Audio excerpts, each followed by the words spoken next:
Pero natulala. Ate, ba't andang? Hala. Nung before sila mag-boom, nakakikita-kita ko na sila sa mga TikTok. So, nung mas nag-boom sila, doon talaga naging fan nila ako. Tapos, si Colette, kasi parang minsan maganda siya, minsan pogi. Ay, babe, ganun pa. Sobrang galing niya din sumayaw. Saka yung story ng life niya. Ate, ba't andang? Hala,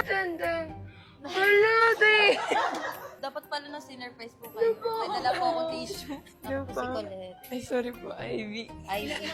Nanood po kayo ng concert? Opo, lahat. Important yung game nila tomorrow.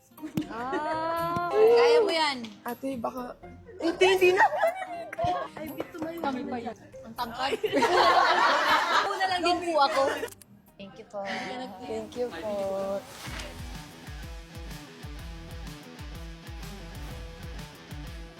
Oo, te, sa tagal-tagal ng panahon na nanonood ako ng concert, kung saan ako pupunta mga mall show nila. Tapos akari ko lang pala sila makikita.